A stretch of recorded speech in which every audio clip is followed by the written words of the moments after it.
She's a former mayor. They're a former evangelical pastor with dissociative identity disorder. These two like to talk about the topics you're not supposed to talk about. They might cause you to perspire just a bit, but they'll definitely make you inspired. Let's talk religion and politics, and what spirituality and emotional well-being look like in a post-evangelical world. This is Paul and Ashley on Evangelicalish. Yes, it is. Hey, Here we are. Here we are. I am Paul, known as Unconventional Pastor Paul on social media, and I comment on Christianity around the world and also emotional and spiritual well-being. And that is my spouse, Ashley, who is upstairs in our upstairs studio 1A. Yes.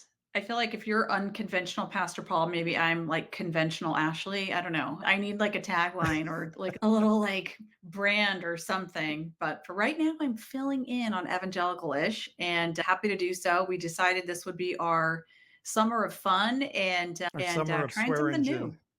Swear and gin, summer of fun. Yes, exactly. Yeah, I think this is week 3, and I think, or is it week 4? But it is finally the week where our audio seems to be working, and I don't think there are echoes. And others So far, who so are good. listening, let us know if that's not the case. But good to see Doug joining us on YouTube, and Carol and Alex is here from Brisbane, Australia, joining on Facebook. Great to see. Hi, Alex. Alex. And we want to remind everybody we're having a Zoom gathering right after the podcast. So make sure you sign up. You can go to our link tree on our social media platforms or on my Facebook. And I also posted it in the chat here in YouTube and Facebook. So RSVP will send you the Zoom link and we're going to look each other in the eye. And we need to get to our guest real fast here. We have a guest jumping in with us for just a bit. And here we go. And Dennis, I see I did send you an email, Dennis. Check your spam file if you haven't seen it yet. Rocky joins us. Y'all Hey, are Rocky, rock what's happening? stars. Y'all look so good. You got the glasses, you got the smiles, you got the studio. I love We it. are like baling wire and duct tape, though, truth be told. We're barely like able to plug in and get on live, but so happy you're here, Rocky. Thank you. Speaking of celebs, you are like Swear Engine household celeb. We love your film. We love what you're doing. And yeah, really great to talk to you in person. Thank you. Speaking of celeb, not me, I've worked in the film industry for many years, and even on the big movie sets, we're still slapping it together with tape. Anyway. Okay. But yeah, no, things are good. I'm in Tacoma, Washington, and we have a group of supporters here, and actually the first money in to help support our mission, which is so important. And I'm staying in their home right now. And we do have to leave because we have a double feature tonight, back-to-back theaters, because our film sold out all 4 pre-screenings, and they have opened up an additional 7, and we're like 10 seats away from being completely sold out all week. So it's pretty exciting. So tonight, I just want to let Ashley know that your typing is very loud when you type. So me? This is what I'm told. I was just saying hey. I was saying hey to Dawn and hey to Peter. But yeah, exciting news. So Tacoma, Washington is showing up for 1946, the movie. That is so cool. And is it too late for folks who may be seeing this to find a way to get down there and see it today?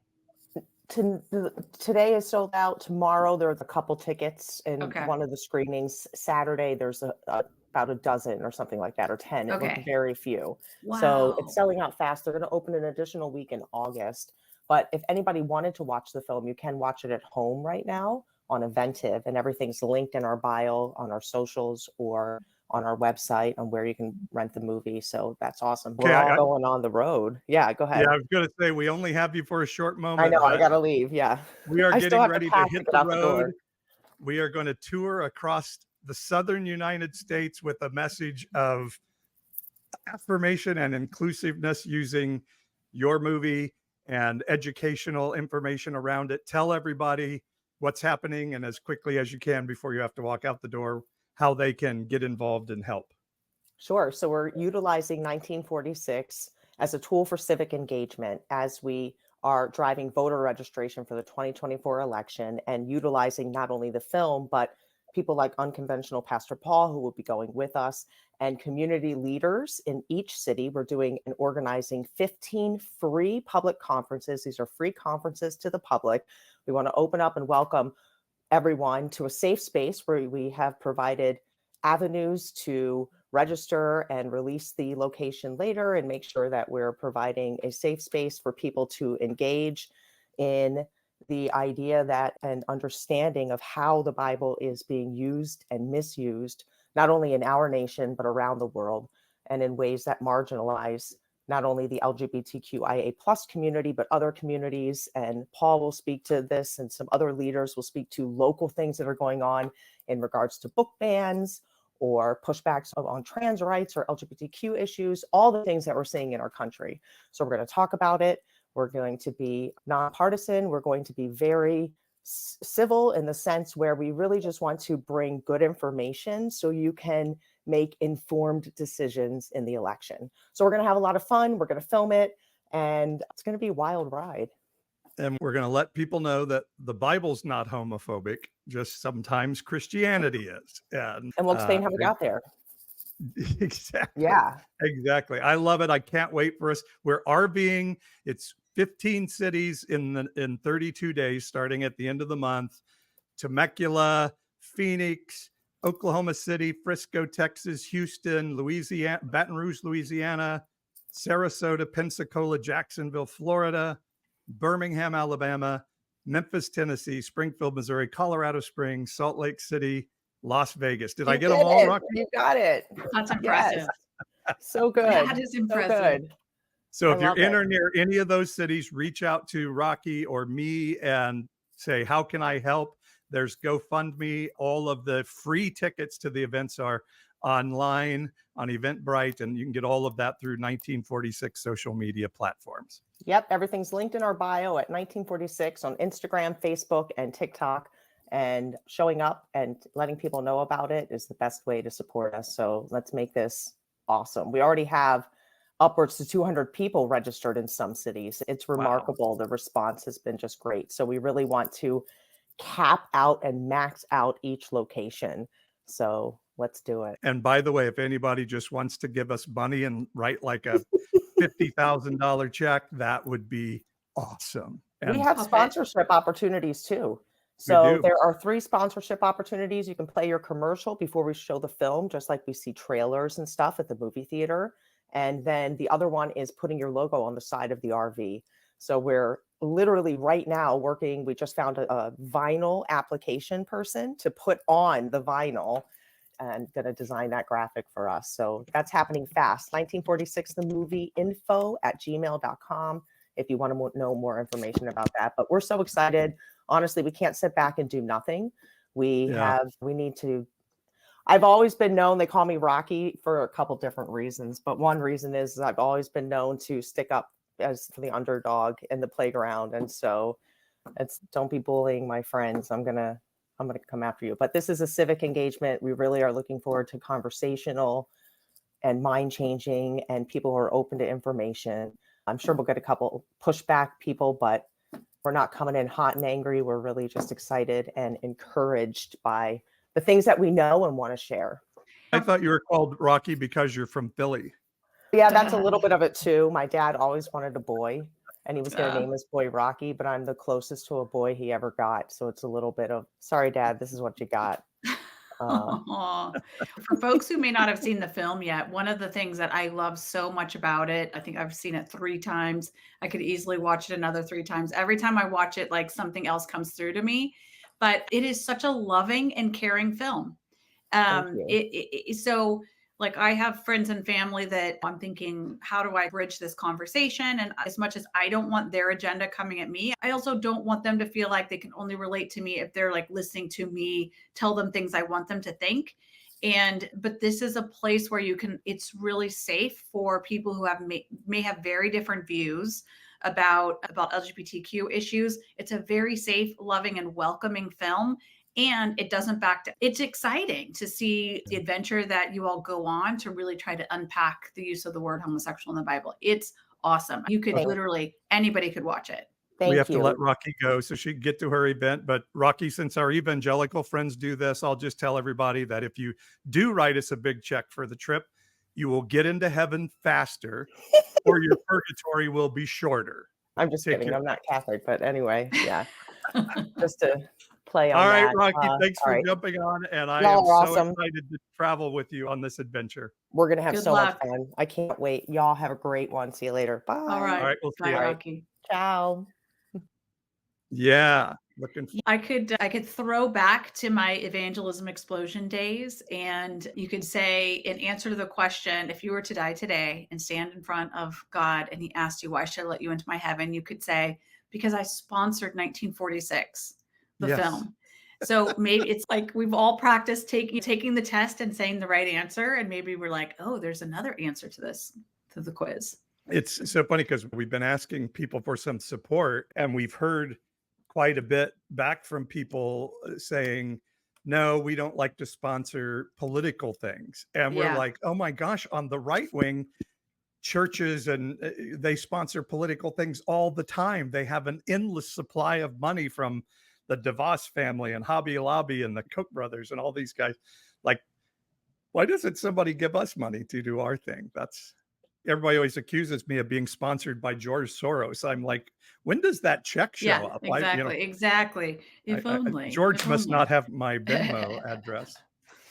Hey, so it's Wednesday, and here we are, Ashley and Paul, on the Evangelical-ish weekly podcast, Summer Fun. You guys are meeting and seeing Paul and I figure out how to podcast together. We've been married almost 30 years. We have been learning to do a lot of things together over the last 30 years, and for sure in the last several years. But this is something we love to do. Paul and I think one of the things that really originally pulled us together back in 1993, our first date was June 16th, 1993. And we really came together around the radical message of love and transformation that we read in the Christian Bible.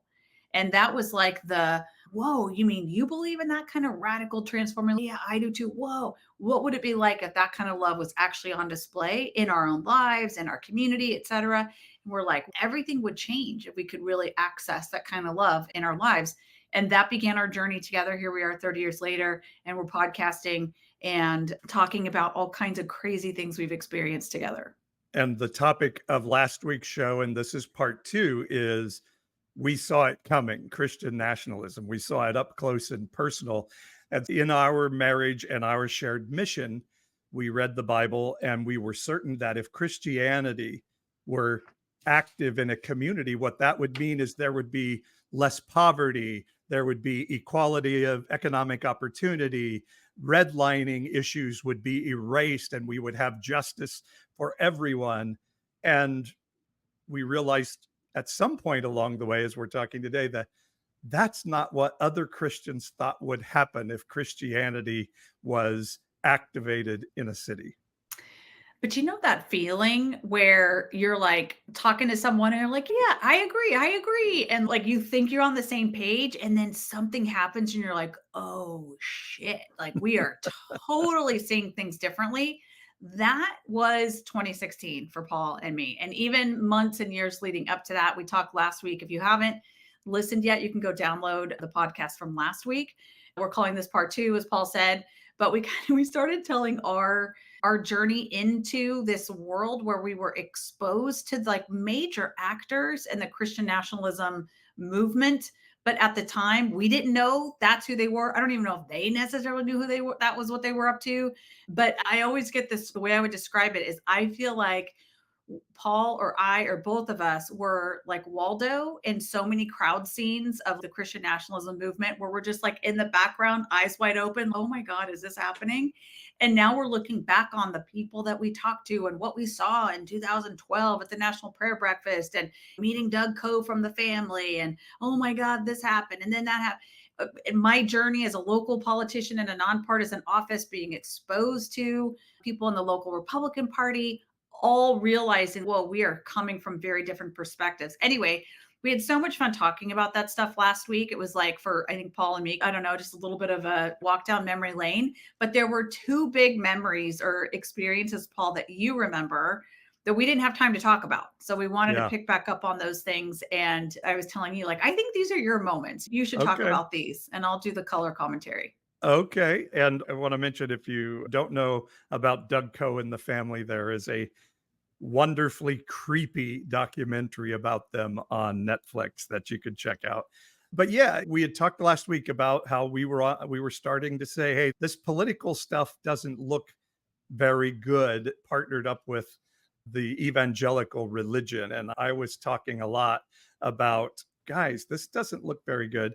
But everybody was like, no, we're not prostituting our religion to a political party. We're just voting our godly values. And so I told last week, I voted for Barack Obama in the first Obama election, and that was against McCain Palin, if you remember Sarah Palin. And Or after Tina the Fey election, on Saturday Night Live. Tina Fey, yes, after they had lost the election and Obama won, boy, it was when I really began to see we're not good people. We're not the good guys here. We're Particularly not trustworthy. We're Right. not like people who were the Christian political stuff. It was like, man, these folks are not trustworthy with that sort of governmental power and authority. And because you were in elected office as mayor of Fresno, and you're an attractive woman, every woman in politics is told, you're an Esther, you're an Esther. And Esther was very famous because she was hot and good at sex and made the king really like her. Not that you aren't any of those things, but I always told you, no, you're a David. But because all women in politics and evangelicalism are Esthers, Sarah Palin was also one of those Esthers. And she had an event up in Northern California. And some of our friends were going to meet with her, Christian friends. And they're like, Ashley, you need to come up and meet Sarah Palin because, of course, you guys will hit it off since you're both Esthers. And so we went up to Northern California and met Sarah Palin. What was your impression of Sarah Palin when we met her? Actually, I should say she was on a Tea Party event giving a roundtable discussion the night before we went up. And we watched that thing and we're like, oh my God, this woman's awful. For any like political observers, or like, I don't know if this is your hobby or you like pay close attention to political history and drama, you may remember there was a moment where, because right after the election in 2012, Sarah Palin was still a very hot ticket. And she was, oh, we lost Paul on the TikTok feed. Are you still there? Okay. Sorry, I'm here. My iPad just fell onto the floor. Gotcha. Okay. Anyway, so do you recall when she gave a speech, and in her speech, she used hand gestures, and she had written something on her hand, and people were zooming in to see what it was. And I don't recall what she wrote, but it was one of those things where like the media was like trying to speculate on what it was about. And she was like, you people are so crazy to be so obsessed with me, and probably just wrote my daughter's lunch order on my hand or something like that. But you could tell she did it on purpose. You people in the lamestream media. Yeah. So it was, if anybody remembers that, it was the next day when we saw her. Yeah. So she was speaking at an industry event. She was the like keynote speaker at this industry association event in Northern California. And so she walked onto the stage and immediately showed her, I think she maybe, I don't even recall, but she still had something on her hand as a joke or whatever. But that was her whole big thing for that particular day. It was her shtick. So my impression. But we met her before she went out. And was it before or after? I honestly don't recall. I remember. I think it was before. Yeah. Okay. I remember sitting, there was like off stage at a convention center in this local community. So it wasn't like this fancy place or anything. And we were all sitting there. What I remember is what I remember thinking was, it's so weird that we're all like, the people who were the hosts for the event and the people who had invited us to be there were being so reverential and like that. And I was just like, it's just A, it's just a person. B, she's not even that knowledgeable about stuff in the government and political world. And like, I'm not impressed, but I mean, whatever. That was my impression. But everyone was so excited to meet her. I do remember that. And I always have respected you as a leader, and you had done amazing things already in economic development in our community. You you're more than a pretty face. You made big things happen in Fresno while you were mayor. You cared about executing as an executive leader in our community. And I thought Sarah Palin, when we met her, she was very sweet. Her daughter was there, kind interaction. But I remember walking away thinking, there's nothing there. There is no there. Somebody on my TikTok feed just said, I can see Russia from my house. Right. That is the description of her. I always wanted to fight back with, no, that's not who my spouse is. This is some vapid governor of, excuse me, Alaska, but some backwoods state who somehow somebody thought she was attractive or something and put her in there. And as we know, very quickly, Steve Schmidt, the head of McCain's campaign, was like, oh my God, we have made the biggest mistake of our lives bringing this person into politics and making her a big deal. So At least according to Woody Harrelson in the later movie that was made about the whole situation. No, Steve Schmidt wrote a book that then the movie that's true. But yeah, okay. So yeah, he did. Which he did Woody disclose. Harrelson played Steve Schmidt. Yes, I love that. Yeah. So I remember people were being gracious to be like, oh, meet this person. She's serving an elected office down in Fresno. And Ms. Palin said hello or something like that. And then she made a comment like, kind of, what are you doing in Fresno? And she's like, we need you in Washington, D.C. Come join us in D.C. And I remember thinking, like, you're not in D.C. So it's not your invitation to make. Like, you're like now like a speaker at events. You don't have a platform. You're not a governmental leader. So I thought that was, I don't know. I get where she was coming from, but it was. Yeah. I really did come away from that meeting thinking there's not a lot of content to that person. But what really struck me about the whole thing is, so as I said, we had watched this interview with her the night before, and you and I were like, oh my God, this person is a nightmare. Because she was just always, the lamestream media. And she just had these catchwords. There was no content, like I said. And so we were just like, oh my God. And then we went up to see our friends that were going to take us to meet. And they were like, oh, did you see that last night? She was amazing. Yeah. Wasn't she great? So that, I think, I distinctly remember that conversation because both you and I, again, we just are like struck with this impression of, wait a second, what, like, we know these people, we trust these people, we say the same words, but all of a sudden we were starting to realize, but maybe we are thinking very different things about the world around us. And that was one of those moments of, maybe not the same page, which brings us to our... To date ourselves, we used to say, this is like living in Green Acres. Now, if you're a young person, you probably don't know what we're talking about. But Green Acres was a show where this married couple from New York City moved to live in a farm in, I can't remember the name of the town.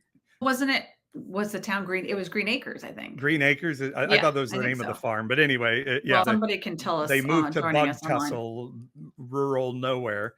And the wife, so like everybody was crazy in this crazy world.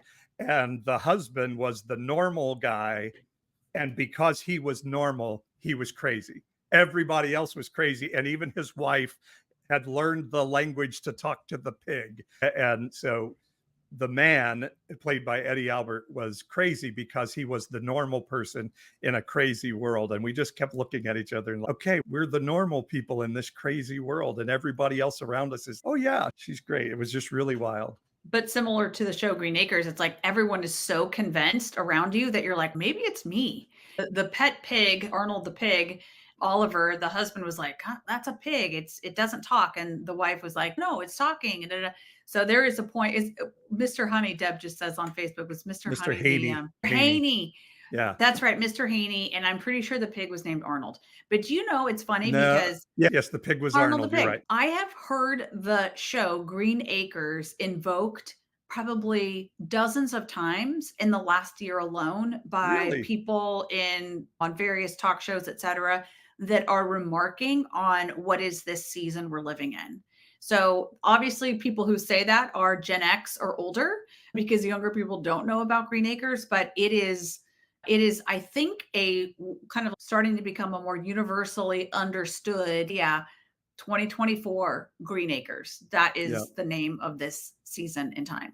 And Ava Gabor was the wife on the show. I by thought the it way. was Zsa. No, it was Ava. It was her Ava. sister. Okay. Zsa's Well, sister. Zsa. So what would, to put the capper on us meeting Sarah Palin, where this whole event really left an impact on me is that we then, Mom2 Doggo on TikTok says, I'm Gen X, I remember Green Acres. Yeah. And Raquel says it was Hooterville. Oh, that's they lived in right. Hooterville. Raquel, thank you for that. That good Green Acres knowledge coming in on the live feed. That's pretty impressive. I could sing the theme song. Oh, 100%. Green Acres is the place to be. Farm living is the life for me.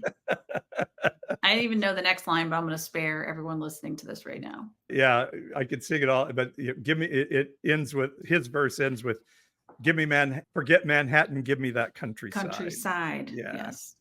And then she's, New York is where we then go in to see her speak in this event. And just as we're like, this woman's crazy, insane, vapid, and our friend was like, isn't she amazing? Everybody in this audience thought she was amazing when I'm sitting here saying, this is one of the most vapid people I've ever seen in my life. And I remember, I can picture it so clearly in my mind, looking around and seeing 75-year-old men in suit and tie, like, woo, woo, every time she said some wacky nutball cracky thing. And it was the first time I really was like, oh my God, we're in trouble. We're in trouble. It was really that first time I thought, wow, this right-wing stuff isn't benign. It is really taking hold in people. And as these Northern Californians were just like, yeah, Sarah, you're the greatest. And I'm like, oh, wow, we are okay. in deep But let shit. me say, that is the difference between me and you, or one of probably several, is I still didn't necessarily, I think I held out this belief and this view that there was still a way to bridge that. Okay, sure, get excited about Sarah Palin, whatever, but we can still agree on some fundamentals of like society and governing and things like that. I don't know. Maybe I was in denial. Maybe I wanted it to be true that we could still find a path forward. But I'll tell you this, just think about, so that was probably 2014, was it? Or I think it was 2014. Because I was about to, or was on the campaign trail to run for state controller. I ran in 2014. And now here we are 10 years later. All right. By the way, everyone, Ashley is the last Republican, or one of the last two Republicans maybe, to get anywhere near winning a statewide election in California. There were like 2 or 3 of us that year. Pete Peterson, me, and then I forget the third. Pete Peterson and I did about the same, but then Lonnie Chan ran for state controller this last cycle and he performed about the same. Okay. You can't quite crack the ceiling, but pretty much Schwarzenegger was the last Republican to win. Yeah, that's right. Anyway, so we're going to go into where we found out we really were in bizarro world. Yeah. So I was just going to say, we need to take a break. Crap. Okay. Final thought before the break is just think for a second, reflect on where we are today versus 10 years ago. Yeah. And what a dramatic, it's almost like we've been given over to our worst impulses. And we're completely in crazy town. And I think it's important to note out of what you're saying, Trump did not make this happen. Trump is a product of what was happening already. And he's the shyster carnival barker who was able to say, look at these crazy Christians. I could use these people. He's benefited from it. He's manipulated the attitude, the spirit, the mindset. He's for sure learned how to puppet that and master it quite well. But yeah, it was, all this stuff has just been under the surface. All right. Raquel says, honey, I love you, but give me Park Avenue. Yes. Oh my God. We could just spend the rest of this time like thinking of the different snippets of the song. Think about it. It's so catching. We all still remember it. All right, let's take a quick break. And I believe Do you have an ad for us, Paul, or do you want me to? I can run an ad, and then you're going to tell people about how they can Yeah. subscribe and join us for a Zoom hangout afterwards. But first, this message from our sponsors. If Jesus were in America today, what would he say about the right-wing evangelical church? Pastor Paul's new novel, Religious Right, Religiously Wrong, a modern-day parable, answers this question in a riveting story of a mysterious miracle-working stranger who upsets a conservative, evangelical town with his critique of their political views. Will the pastor and people of the local megachurch listen? Or will the church crucify the messenger all over again?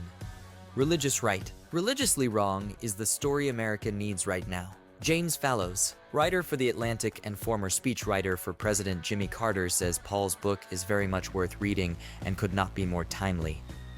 Wayne Jacobson, co-author of the mega bestseller, The Shack, says this novel will confront fears and challenge the reader to a more excellent way of living and loving. Religious Right, Religiously Wrong, a modern-day parable is available on Amazon or at our website evangelicalish.com.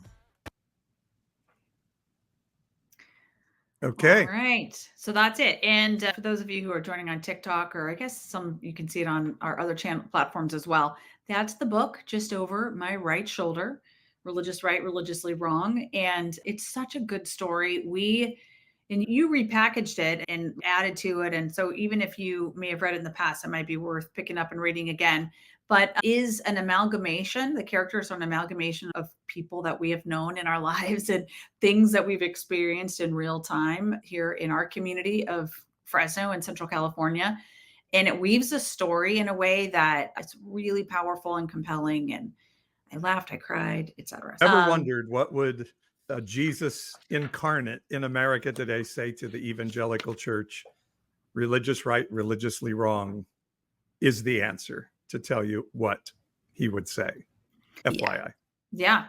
So check out that. And I also want to mention, thank you so much for joining us here on Evangelicalish.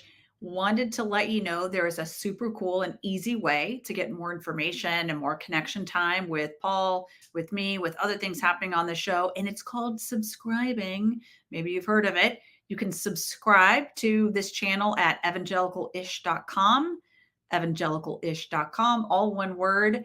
And we'd love to have you on the email list. You'll hear about things, the private Zooms that we're doing, other things that will come up in the coming weeks and months. And yeah, just give us a way to stay connected, and it's free. But some of you who are listening are like, oh no, I actually want to do more than just subscribe for free. I want to support what you're doing. I believe in Pastor Paul, what you're doing, the sacrifices you've made in your life, walking away from your steady day job as an evangelical pastor to be a voice among several and a prominent voice of former Christian evangelicals who are saying, like, actually what's going on around us is not okay. And it's just not the spirit of Jesus or Christ. So you can support the work of Evangelicalish and Pastor Paul by going to evangelicalish.com. $4.99 a month is a supporter. And some of you are super fans out there. Fanatics may want to support at $15.99. Some of you have actually made that commitment, and we're so grateful. And Paul, you wanted to give a shout out to some of those folks. I did, but of course I don't have the list in front of me now. So thank you all who have signed up. And as Ashley was mentioning, we have Zoom hangouts from time to time. And tonight is one of those nights. So if you would like to join us on the Zoom hangout, you can go to evangelicalish.com. Oh, wait a second. Did I put it on there? For those of you on YouTube and Facebook, I have just again posted the link to where you can RSVP, and I will get it on the website as well. Or if I haven't gotten the link up on the website, there is a way you could go to contact us and send your note in, and we'll get the Zoom link to you. But immediately when we finish this podcast, we're going to hang out together on a Zoom hangout and just talk about spirituality beyond the walls of the Christian church together. And I want to make sure Dennis got his link. He was very kind to let us know that he had not yet. And I know you said you emailed it, so hopefully that's gone through. Yeah. And also in the Zoom later on, I'm looking forward to just hearing from folks as to what they, what they think is interesting about Evangelicalish, what are topics that are important to them, and kind of give us a chance to hear directly from you and make plans to plan some cool shows and just have your involvement. One last thing, and then we're going to go back to our regularly scheduled show. You want to run the ad for the 1946 road trip? Okay. All right. Let's do it. Going behind the Iron Curtain here, right? Like deep Alabama, Florida. Yep. I am so excited to share our plan to utilize the award-winning documentary 1946, The Mistranslation That Shifted Culture, as a tool for civic engagement and to drive voter registration for the 2024 election. Our mission is to facilitate outreach by organizing 14 free public conferences in U.S. cities highly impacted by extremist ideologies. The primary objective of these assemblies is to activate the audience to vote as we engage in thoughtful civil dialogue about mistranslation weapons that are often used against LGBTQIA+ people. This doesn't just affect the LGBTQIA+ community. This stretches into voter rights, reproductive rights, desegregation, women's rights, and so forth. Please reach out to 1946themovieinfo@gmail.com to get involved, help us coordinate, hire, and promote the events in your area. Or you can donate to the GoFundMe and help us pay for the crew, gas, lodging, security, food, all the things to get us on the road for the 35 days needed to hit all 14 cities. See you on the road. Yeah, we made that ad. It's now 15 cities because we've added Jacksonville, Florida. So yes, you can help. And as I was telling people here, if you write us a wonderful check, who writes checks anymore? Who was it I heard? Oh, I was at Target the other day, and Target now will not take checks anymore. Honestly, it really bugs me when people ask me for a check for something. It's like, who even has those checks? I can send a check from our bank, but I'm not going to get a checkbook out and write it. I wouldn't even know where a checkbook is anymore. Well, that's part of the problem. We lost our checks. That's a good reason why we're not writing if you give us a big digital check, I'm just telling you, you'll get in heaven faster or get out of purgatory in a shorter amount of time. Exactly. We don't have that much more time for this particular episode of our podcast because we are going to go right into that super cool Zoom at 7:00 Pacific. And so we had a few more things we were going to tee up for all of you and reflecting, like bookending the conversation around like Paul's and my journey and seeing this Christian nationalism movement up close and personal. That's like the world out there. And I think we're just living in a time where all these crazy things, I know for us, for Paul and me, it's made us go inside and consider our own lives, have our own reflections, our own deconstruction and reconstruction journey.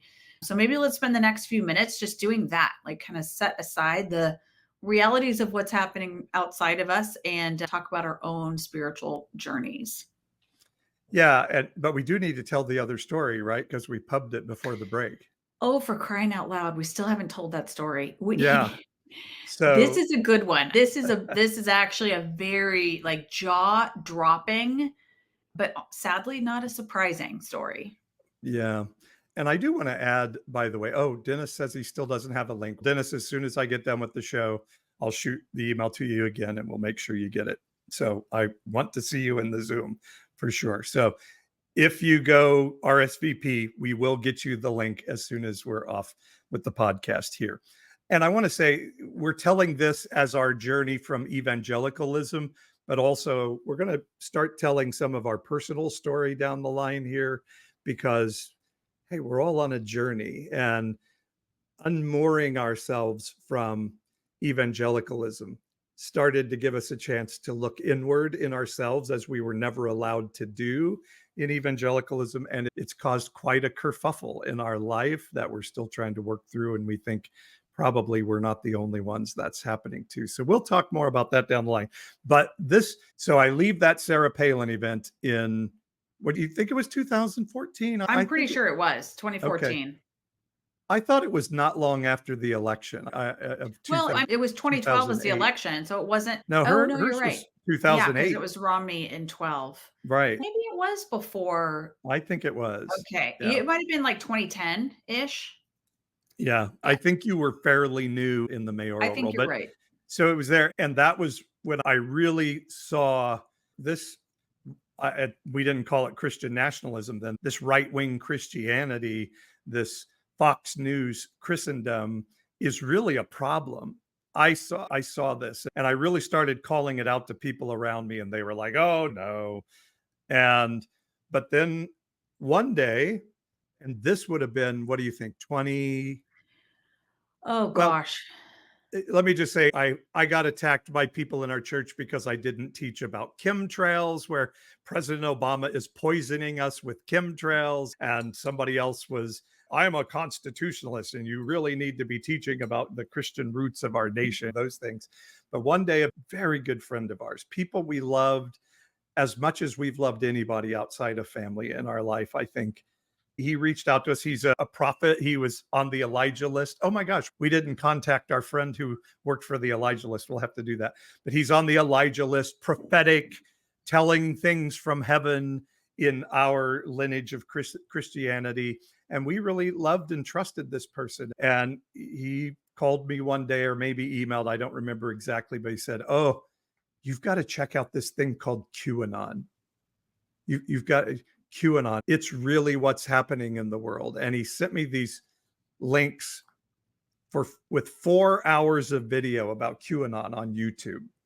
And because I loved this person so much, I gave up 4 hours of my life. And what was it? It was like the Good Medic or something like that. What was The the medic is praying something? medic, Praying praying medic. medic.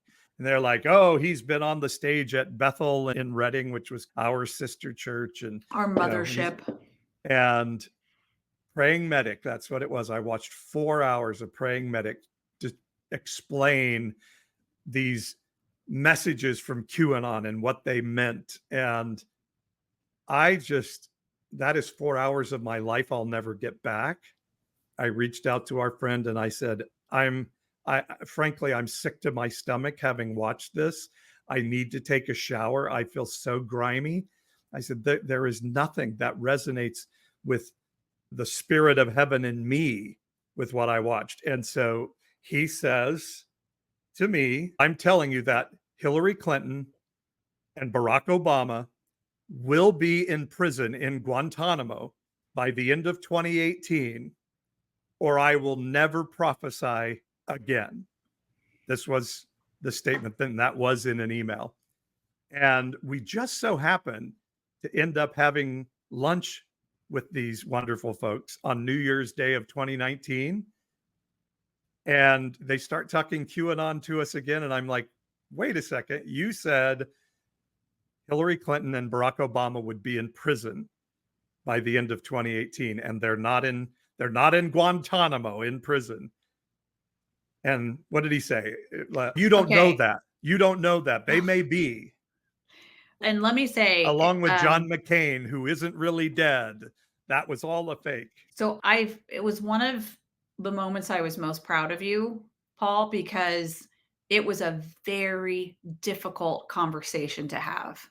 These are people who had been precious to us.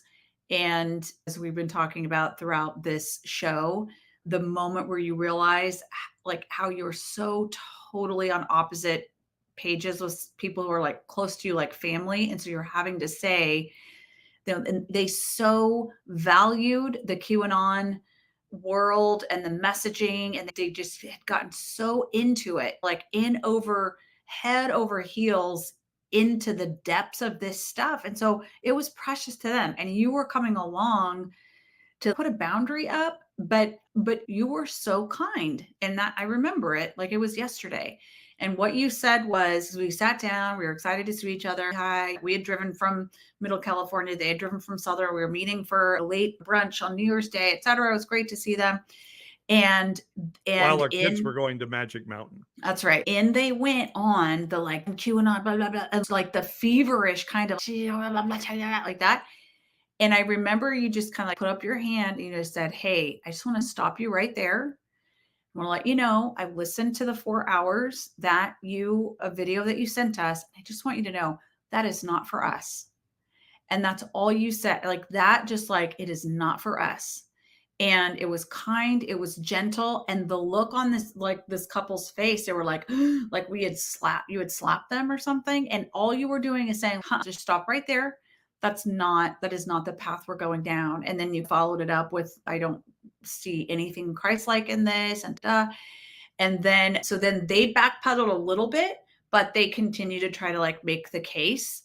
And yeah, said things like, if I hadn't been sitting there and observed it myself, if you'd have come home and said, so-and-so said that John McCain is not really dead, that Barack Obama, in fact, is in prison right now. And because we had said, we just saw like their family Christmas card on Twitter. So I think they're like, I don't know if you remember this, but he was saying they're probably already in prison. We just don't know yet. And then the wife of our friend, she said, oh, but he just posted on Twitter with a picture of their Christmas card or something. And he was like, oh, that could be scheduled. That could something. He's like, we don't know that's real. All of this. Okay. They went on. And then I very kindly said, hey, do you remember that you told me that what was going to prove this true was the Clintons and Obamas being in prison in Guantanamo for PEDO. Yeah. And John McCain as well. They believed everybody basically everybody left of Rush Limbaugh was a pedophile. Yeah. And I said, you told me if they're not in prison by the end of the year, you would never prophesy again. And I think he denied it. And so I had to show him the email. And that really threw him.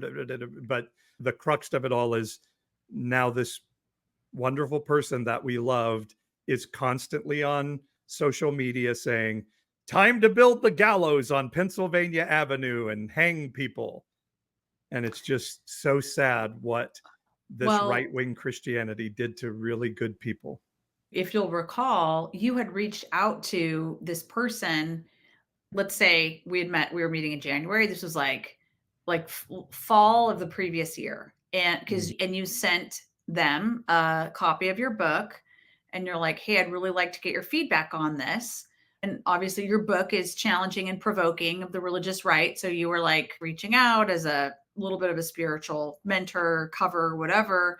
You're like, hey, this is what's on my heart. I'm looking to put this story out. And that's when this person responded and said, don't publish your book yet. Right. Because by the end of the year, Hillary Clinton will be in Guantanamo. That was the deal. You're gonna feel embarrassed and like your story's not gonna land well because all this bad stuff about Hillary Clinton is true, and it's gonna be proven so by the end of the year. It was very lovingly patronizing. I understand why you think this, but you don't really know these inside secrets that Q is sharing with us. And it's I've been sharing, like, Christians were groomed for this. We were groomed to believe in the abject ridiculousness of end of times, left behind, all this stuff. And so QAnon was just for many a natural leap into the next thing of God giving us revelation that other people don't have. But let me add to this, because I think this is a little bit of a clue, and I'm going to be slightly vague to protect the innocent, although I doubt anybody listening to this would ever be able to track what the circumstances were. But in the those directly involved aftermath of you saying, I just want you to stop right there. That's not for our family. And there's a little bit of backpedaling, this, that. Then they shared that there was a time in their past when they were involved in a faith community that was a very tight-knit faith community, very trusting, all of the things you would expect positive from this faith community. And it came to light that there was sexual misconduct and abuse of children, young people in the church by leaders of ministries. Right. And that was such a shocking and rocking thing for them that it planted in them this idea of whatever you think is happening on the surface isn't. It's not true. It's not real. There's something really dark and sinister underneath. And it was interesting to me that there was this reflection of, we're susceptible. I'm now, these are not the words that were said, but it was almost a little bit of maybe why we're vulnerable to this is because we went through this thing that was so traumatic for our family, and for the faith community we're a part of.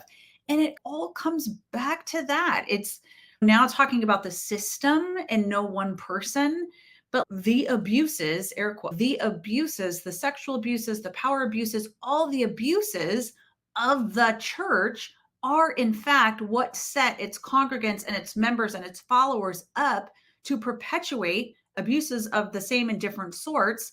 And everything they say is like, we're the people who are right because we're fighting against this kind of PEDO, we're fighting it, but it's in your own house. Yeah. It's the calls coming from in the house. Yeah. And you said they might have said they were vulnerable because of this. What they actually said in not so many words is, we have more wisdom about this than you do because, and they basically had to leave this community they were working in because they called out this bad behavior. And I keep trying to tell our right-wing friends, no, the PEDOs are in your house, not in the White House. They're in the church house. They're in the Sunday school class. And yeah, we no longer have those folks as friends, which is truly sad. And this is where, I think Donald Trump is not an intelligent person, but what he is, a huckster and a carnival barker. And he saw something in this evangelical movement that I can use these people. I can shoot somebody in the middle of Fifth Avenue and they will still love and support me. And it has worked beyond, I would suspect, his wildest imagination. Yeah. Oh God, now I just feel heavy from considering all of that. We said we were going to jump off right on time because we have our Zoom scheduled. All right. Soon. We sign off on YouTube and Facebook. Bye, guys.